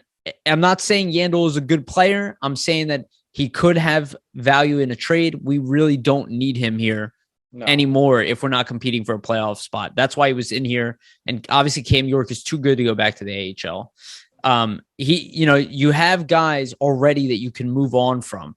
Can you get a trade done for JVR? At least get the conversation started now and finish it off in the offseason. Like I said, because he's only making $5 million on paper. Yeah. So a team could potentially want to take that contract on.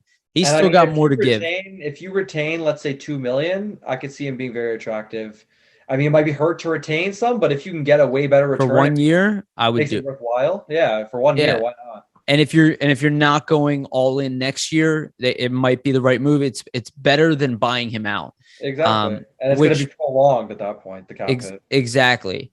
And personally, if I was trading Claude Giroux, I'm talking to him about like, oh, look, I'm still going to try to bring you back this offseason. If you're open to it, I'll bring him back. Like that's the thing. I don't agree with it. I'd want him back. I want to trade him. And get the assets. I would bring him back if that's possible. I just look at it from a perspective that like that usually doesn't happen. So I'm just thinking like once he gets traded, it very rarely happens. Yeah, that's the totally thing. Agree. But I mean, if he wants to come back, why wouldn't you? Right? Like it's a no brainer. That's what. Again, these are conversations. And we're gonna talk about the building blocks and the plan and all that stuff next week. But I look at it like, Fletcher, you have an opportunity now that you didn't have last year. Yeah. You were wishy-washy. We didn't really know, blah, blah, blah. We were fighting. You know. Two 10-game losing streaks in a row. Or, you lost 19 games, more than 19. It's been abysmal. It's not a team that's... Something needs to change. And I think the main thing is that this has to be a really deep evaluation period of not just what's on the ice, what's surrounding the players on the ice, from a management perspective, from a development perspective, and then just saying, okay, if I am going to keep certain guys around, why is the reason for that, and what way are we going to go in the future where it makes sense to keep these guys? And that's what I really think he needs to do, is just go sit back and just evaluate things and just give the young guys too just a chance to play. Like no more Morgan Frost in the fourth line. Let's see what he can do with some second line. It's not going to happen now with Hayes out. So. Well, yeah, but stuff like that, you know what I mean? You want to see the young guys in place, even get Zamula up for some more games as well. Why not, right? Yeah, evaluate everything you have. And then once you have a better picture of it, then you know exactly, okay, this is what I need to do in the offseason from this point on to ensure that we're going in the direction we need to be going in as an organization. And not to say that he wasn't evaluating last season, but I just think that no, not like this though. Yeah, exactly. It obviously look at what was done in the offseason, which I don't blame him. Yeah, because he was trying to turn it around and kind of tailor to AV and say, hey, if we get what the coach needs, maybe we can turn this all and flip the dime around and be right back to where we were. But and again, if I have a coach and I'm on the outside here who's telling me I can't compete because I don't have this guy and this guy, I'm firing that guy. That's a red flag already. It's for me personally, it's a humongous red flag. You should be able to coach. If you're a great coach, you should be able to coach with no matter what talent's on, the roster, who's in front of you, all that. You should be able to get the most out of them regardless on level of talent. Then you get the most out of them and be like, oh, well, if I get him this one thing, like he wasn't getting the most out of this team for quite a while. I'll give him credit. That first year he was here, he did get a lot out of a lot of guys. So like, I don't want to take everything away from AV. He's not an idiot. But when I see a guy go, well, this isn't the right, because then all of a sudden you go down the path of trading for Ristolainen and then potentially trading him the next year. It's like, this is why you don't do that shit. Yeah. This is why you don't do that. In my opinion, and we'll get into it next week. There are the pieces here to hold on to, and there are pieces to move on from, and you'll have cap space, and you can be relatively competitive, and you can move forward. Yeah. And if you want to make a package deal, and next time when fucking Jack Eichel is available, that's the type of guy you make a big move for. No offense, Ryan Ellis, who I do think is going to be a part of this team going forward. But like, how do you not go for fucking Jack Eichel? I'm sorry. I like. when it was happening, I was kind of like in the back of my mind, like, I get it, we're competing. I was like, this is fucking Jack Eichel. They should have done it in hindsight, like 100%. You don't have that opportunity normally. You never have that opportunity. Who trades a first line center just randomly, right? I just think a lot of it has to go back to that surgery where in hindsight, it looks like that was basically so overblown. Dude, that team, the Sabres, they created that fucking problem for everything I saw. They look like idiots really now, if you think I mean, they got great return for him, so I mean, they got good return for him. They did a good job with their restructure. Well, yeah, but they look like stubborn assholes. Yeah, pretty much. Yes. Because look how quick he is back on the ice now. Well, my thing is like, okay, we're all saying it. Claude Giroux was this guy for so long. He is towards the tail end of his career. I still argue he's got like another 3-4 years left in the league. He does. You know, but he was that guy for us. We don't have a guy like that. Anyway, like Sean Couturier is a number one center, but you could have had a 1-2 punch of Couturier. Jack Eichel and Couturier, and it would have cost you probably Konechny, probably Patrick, a first round pick, and then maybe another prospect. Like, you could have got a guy to build your team around. Yeah. And I look at that and I go, if that happens again and you're not in that, and this is where I do miss Bobby Clark and fucking Paul Holmgren. Because they'd pull the trigger on that. Yeah. They would have been in on that guy. Like, look at where we are right now in the season, right? Imagine if we traded for Jack Eichel, right? Yeah. And we're like, well, we're bad. Couturier, we didn't know Couturier was going to be out. We kind of banked on all this stuff. But we'd be like, well, but next year we have Jack Eichel. Yeah, now and an even better draft pick to add to what could have been too, because if they were bad, that's kind of what I'm saying is like we had an opportunity to get a guy who's afraid. Yeah, you can't be a franchise-changing player, and we didn't do it. And it's like that's where and again, I'm not going to say that Fletcher wouldn't do that because going out and getting Parisi and Suter back, that was a ballsy move. Yeah. He overpaid for them. They had to buy the contracts out in the end. Oh, yeah. And that's why I understand he'd be reticent to do it again. But this is a young guy in his prime that's a potential 100-point player. It's like being able to grab Leon Draisaitl right now. Exactly. It's almost the thing is, it's almost like he kind of, sidestepped that move and kind of said, hey, we don't need to do that. I'm going to use, the assets I have in other areas, which it did make sense at the time because you didn't know Rylan Ellis was going to get injured and all that. Yeah, that's a big part of this season. Yeah. Injuries have been a killer. And that's the thing I think we need to harp back to. Just when you have that many injuries, there's really nothing you can do. Well, that's where he gets a pass. Yeah, right. And I mean, people don't want to hear that because they want blood and they want to be able to, fire everybody, trade everybody. That's the main sentiment when, there's a losing season. Sure. I don't blame him. Yeah. But just in the future, if there is something like that this season, because as Jason was alluding to before, there's going to be a lot of opportunity for hockey trades. Fletcher's going to have to be on that stuff. And that's why I think this evaluation period is so important because now's the time to say, here's who we're keeping, here's who we're not. If something like that does arise, now I have a concrete idea of who I would be willing to and not afraid to move in a deal like that, right? So no, absolutely. I think you're nailing it as far as like the opportunity. You know what I just realized? What? Fucking Evgeny Malkin is a UFA. Is he really? Let's sign him. He's older. That wouldn't be. Yeah, that wouldn't be. Yeah, he's re-signing with Pittsburgh. He is going to. Yeah, he's going to re-sign there. I can't. I think he said something like, "Oh, he'll play as long as he feels like a Yager type thing." Yeah, honestly, he's either going to Pittsburgh or probably Washington and go play with Ovechkin. Go play with Ovi. Oh man, I could totally see it if he. So I'm just looking at the list. Obviously, Claude Giroux is going to be UFA. He's younger than Malkin. Klingberg.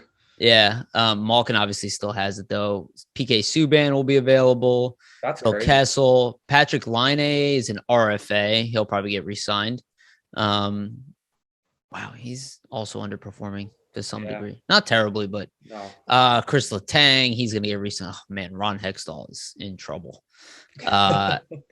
Because they're old. They're 35. Yeah. Letang. No, he rolls. He exactly. Those exactly.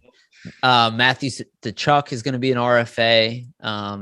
That's the thing. Like, there's a lot of opportunity this season. Like, I would trade Konechny for the Chuck. That's what I mean, though. Like, if let's say Calgary bottoms out, or not bottoms out, but let's say they lose in the first round again, they think he's not coming back. They're gonna make changes at some point. That's a trade. See, that's the type of trade I'd like to see Chuck Fletcher make, where it's like, because the Chuck had problems there, right? That's why he's an RFA. There's some problems there. And I'm like, well, we need a guy like the Chuck. We can pry him out. But not even him, but like, let's say Konechny would get the job done. Konechny let's plus. say, because Konechny plus, but let's say even Laine's struggling, Konechny's struggling, you swap them both. They're both different players. But like, that's the thing you got to look for. Like another young guy. Dubois and Laine. That's why they were able to do that.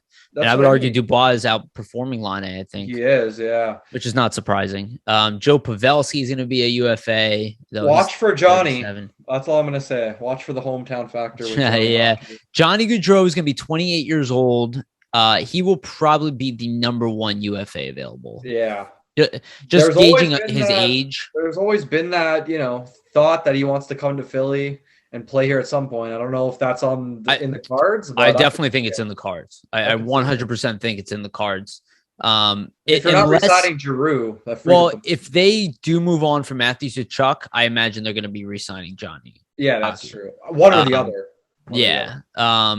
But I do think like Johnny Gaudreau though, while I do think he's immensely talented, I'd love to have him here. He doesn't necessarily solve our center issue. No. Which is the only problem, and he's undersized. It's not exactly, but he is highly talented, elite, and a hometown kid. I mean, you'd have to look at it. That's the thing. Like, it depends the route you go, where it makes sense with the free agents. Like, if you get a Cooley in the draft or a good center prospect, then you kind of have in your eyes. To say, who could be available, though? I don't think he'll make it to UFA. Fucking Phil Forsberg. Oh, he'd be interesting as well. It'd be awesome. I don't know if I don't think he'll make it. He's only 27. He's only 27, and also like that's Nashville's basically like franchise player. I don't think they're gonna want to move on from him. I think you're right. Brock Besser. He's an RFA. Never mind. Thomas Hertl, obviously. There's a lot of interesting moves with the RFAs. Like, you're listing this off, and I'm thinking like, you know what? Like, with all the draft, assets they're going to be able to accumulate at the deadline, things like that. Like, they can make plays. That's what I'm saying. Depending on where these other teams want to go, they'll have the assets to make plays for these big time players if they want to trade some of these guys out, which I think in a lot of these places they're going to want some sort of culture change. Vancouver, Calgary, even look at Edmonton. Like, watch out for Edmonton too. Yeah, well, Edmonton, as far as, and this was brought up to my buddy Anthony, who's been on the show several times. We'll have him back on. He was like, Claude Giroux to Edmonton, and I'm like, that's what I mean. Like, that's a trade you can make now. With Edmonton. Because they're like, if they can add Claude Giroux, that is the type of piece they need to take that team to the next level. And because he can take the weight off of Connor McDavid, not from like, obviously they have Draisaitl, right?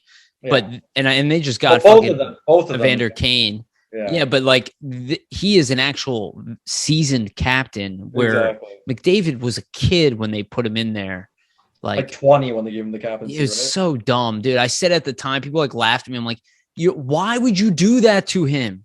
Like, I get that he's gonna be the face of your frame. I get it. Or give him some coverage. If you want to do that, at least like give a gap captaincy, almost do like a Jason Smith. Yeah, like something. Give him a break. Yeah, give it to a veteran, and then have him take over next year, like this whole Jason Smith. Dude, you can't be 20 years old and lead 30-year-olds.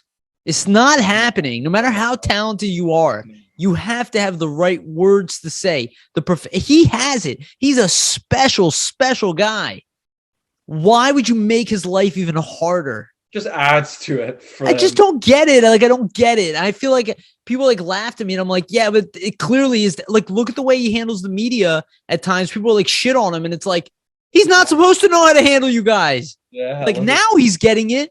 But at the time, you should have brought in a veteran that'd be like, I'll take the brunt of that for They should really look into Edmonton, because with Holland at the helm, he's been known to make some interesting. He's ripe for trading for a guy like Giroux. Like, look at what they gave up for Duncan Keith. That's what I mean. You can get a lot of prospects. Even like, I don't think they'd ever trade him personally. Like an Evan Bouchard, if you could somehow pry him out of there. I think it's possible. It Bouchard is. in the first. He's a young guy, and he looks like he's going to be real good from what I've seen. I mean, dude, they gave up what's his name? They gave up Caleb Jones. They gave up what's the other dude? What the name's escaping me? Carolina, trading Carolina for Ethan Bear. Ethan Bear. He's bouncing back in Carolina, yeah. Yep. Other guys available this offseason, Max Domi, Andre Palat, Anton Strawman is obviously Palat's interesting to me, to be honest. Yeah. Rasmus Ristolainen, which again, he's 27 years old. I do think there's a chance he gets traded. I think he's gone personally. We're gonna get into more of this stuff next week, obviously, with our list. I'm interested to see what you say. If you can get a first rounder for him, you have to trade him. Yep, agreed. And you gave up a mid first round pick for him in a weak draft. So that's like a 20th pick. It's almost like you're recouping and getting a little more because this draft's a bit better than last. And getting rid of Haig wasn't like a big loss for this team. Wow. You got Nino Niederreiter, who's going to be 29. He's a good player. Hampus Lindholm. Oh, that'd be a great That's an interesting. I'd rather slide him back though. Yeah, I think so too. But I'd rather have Lindholm than Ristolainen, even though 100%. Yeah. Even though Risto's done well here, I hate like shitting on him. That's the thing. I don't think he's done bad. I just think from the value that you could get by trading him, and then how much it's going to cost you to re-sign him based on market value, it's just not worth it. Yeah, two options. Riley Smith is going to be available. He's 31. Dubois, who's having a great year, 16 goals, 12 assists, 28 points in 35 games. He's an RFA. He'll probably get re-signed. Yeah. Let me see. Andre Burakovsky. He obviously is having a good year, but again, you take him out of Colorado, he's probably not putting up 31 points in 34 It's games. Crazy. Even the UFA class looks pretty strong. Like you have some high-end guys at the top, and then you got Vincent some really Toracek. Yeah. 28 years old is going to be available. No, you're absolutely right. I didn't mean to cut you off. Calvin DeHaan. Guys too that are good. Ryan Strome is a UFA. That's what I mean. If the Flyers can make the right moves and the savvy moves that they need to make, like with the way the free agent market is, I really think they could turn it around quicker than a lot of people think. And I think that's why you have to move on from Risto. Even if you want, then maybe you'll sign him as a UFA if he really wants to come back. Yeah, but you have to get as many assets now. Start moving guys out now. Get ahead of the rest of the crop who's waiting for the trade deadline. Don't fucking wait. No. Do it as early as you can. Like some of the deals are going to take time. Like the Claude Giroux deal is going to take time. Yeah, I think he's going to want to be here. He has to figure out what he wants to do with his family.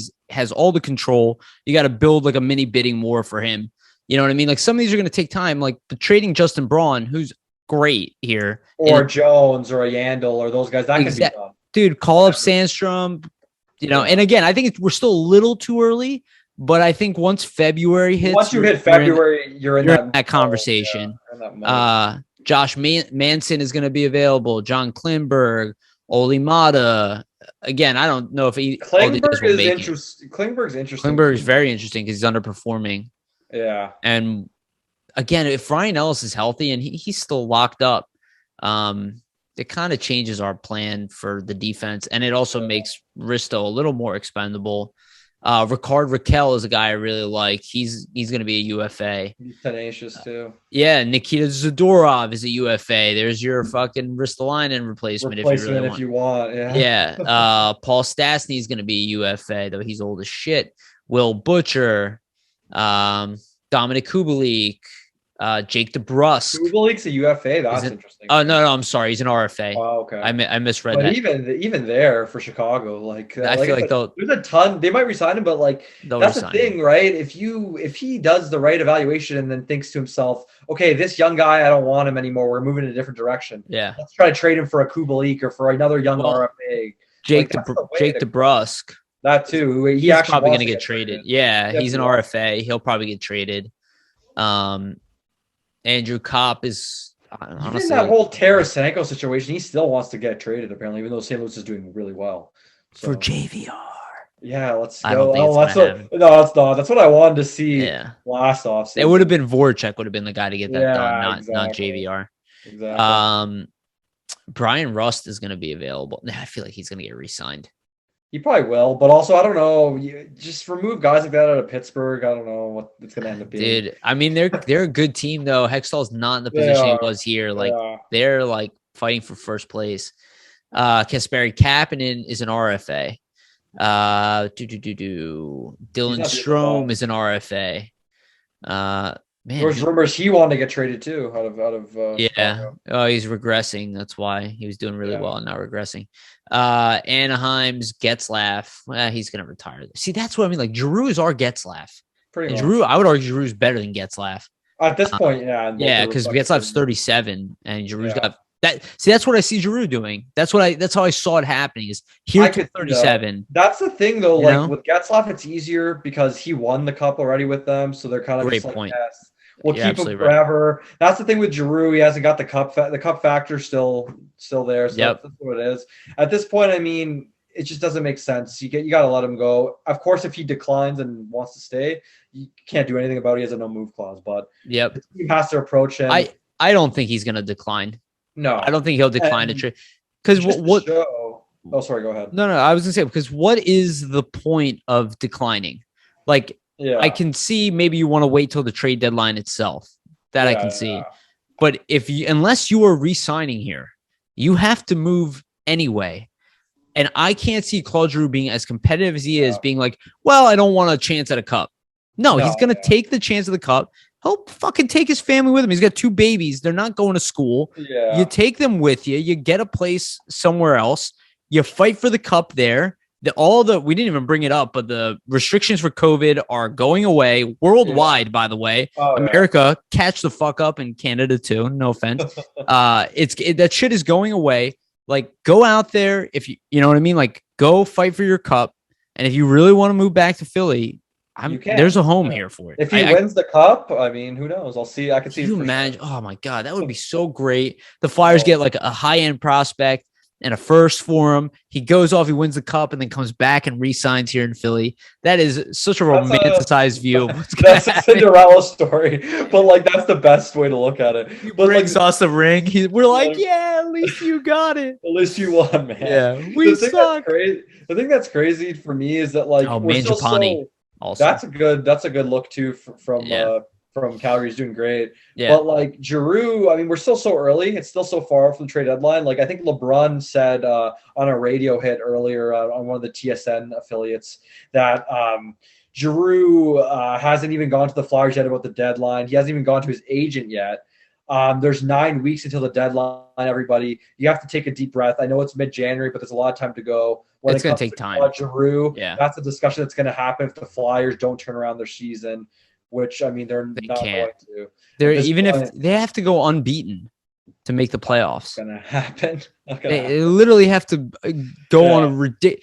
Like, in the past, it's like they always had a fighting chance. Like, I am very positive. Everybody knows that. I don't see a path to a playoff spot. It's impossible at this point. With the injuries, it's not happening. If everybody came back healthy, I'd say, you know what? Week, you never know. Let's get it in. Let's go for it.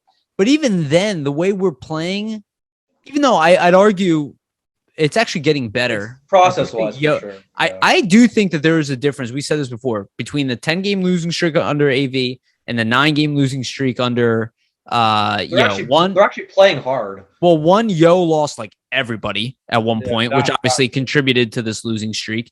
And they're not getting blown out. There are nights where they're like last night they outplayed the Islanders. They deserved to win last night. Yes. And we weren't seeing like under AV, it was like they were just completely shutting down.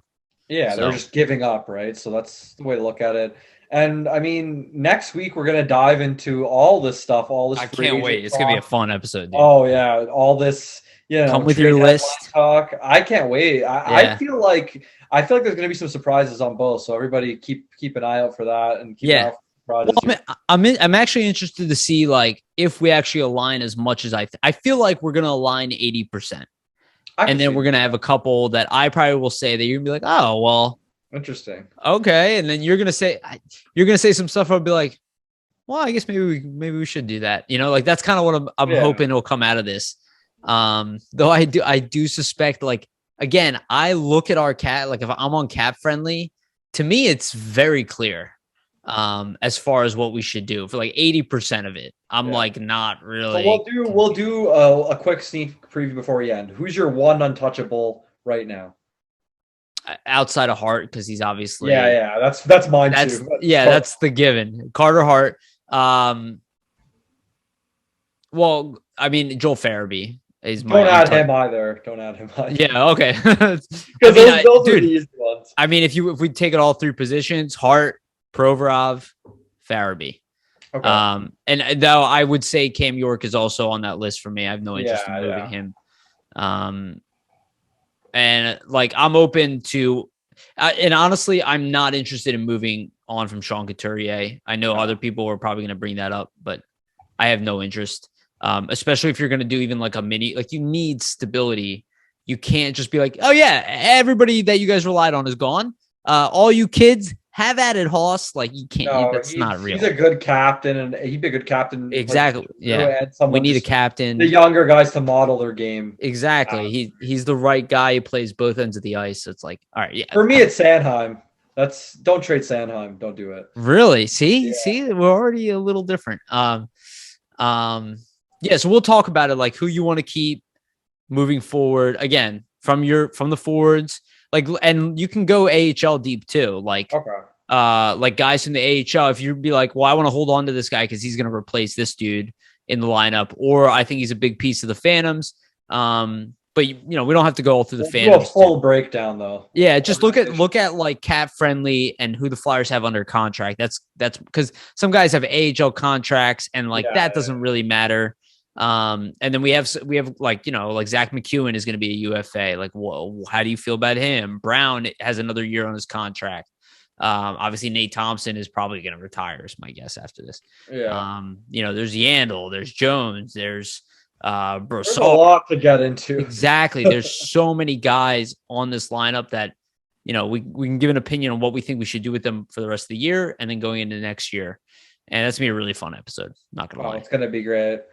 All right, let's wrap it up, dude. We're over an hour and a half, I think. Yeah, we are. Yeah. God damn it, dude. These podcasts got so long. You got anything coming out? Anything you want to tell people about? I'll probably have an article later to the end of the week, probably Thursday, Friday. So cool. Keep an eye out for that on Flyers Nitty Gritty, and keep an eye out for all the articles that all our writers put out because they're all great. Yeah, and shout out to Samantha, who has now been somewhat promoted internally. She's going to be helping Jamie with editing, which thank God, because that guy is a machine. The amount that he edits and posts online, it's like I can't keep up with him. That's why I stick with the tech and the video stuff. Couldn't ask for a better partner, honestly. He's been fucking amazing. He always kills it. Dude, I'm telling you right now, we would not be where we are without him. Like just from the very beginning that me and him started this, he was just a workhorse. And like I was transitioning off of Philly Sports Network and he was already starting this brand, and he like with his energy just kind of like pulled me, and I was like I need to go there, and I just completely abandoned. I was like, I'm done with Philly Sports Network, and we hit this. I made the logo, we set up the site together, I made the YouTube channel. He started writing articles like daily. He like knew exactly how to get us on Bleacher Report, just all this stuff, and we were just, dude, I cannot even believe how much we're growing. Dude, I honestly can't even believe that this exists. People don't understand. Like I was. And I mean, you're obviously the same, just a little bit younger than me. I was such a fucking humongous Flyers fan. I never thought in my life that I'd literally be in the locker room, like welcome there, like knowing people in the organization. Like I never thought in my life this would happen. And now we're able to give it to other people. Like that blows my fucking mind, dude. Like I never thought anything is possible. Dude, we're having podcasts with Jason Myrtetus. Exactly. I'm gonna get Bill Meltzer on, who obviously was like my hockey hero growing up. And I'm friends with Curtis Gabriel. That's the best stuff, Meltzer. Yeah, dude, it blows my mind. And this is just the beginning. And now, Vasili, that you're here, we're gonna do more cool shit. We're gonna come up with a game plan. I'm like extremely busy with work. I know you are too. But eventually, we're gonna come up with a game plan of getting more guests. We're gonna figure stuff out. Hopefully, we can get some players on. I know Jamie's been talking to me about getting some parents of players on.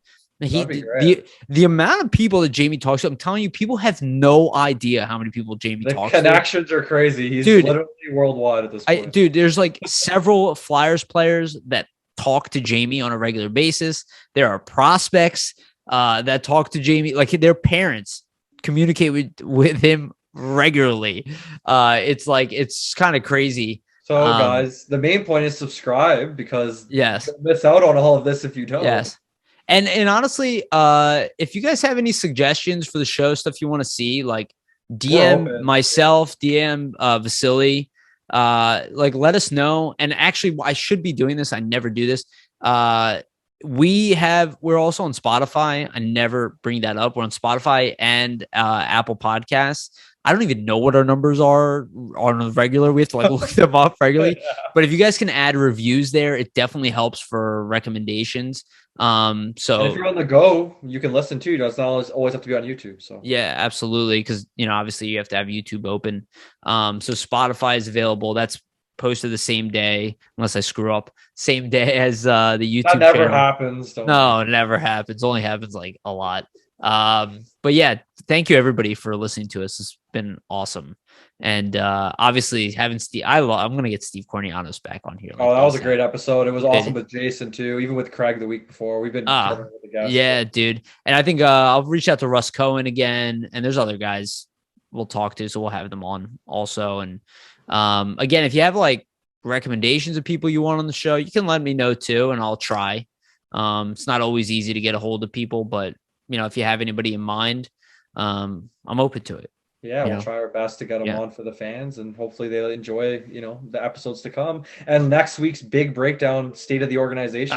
That should be the name of the episode. That's a good one. I'm really excited for that one. I've been like thinking about it. I was like, after this Myrtetus one, I was like, that's what we're doing. I was like, it'd be like nerd stuff. Okay. Thank you, everybody. Like, subscribe, share, comment. Please share this stuff out. It's a humongous help. Commenting, liking, also a humongous fucking help.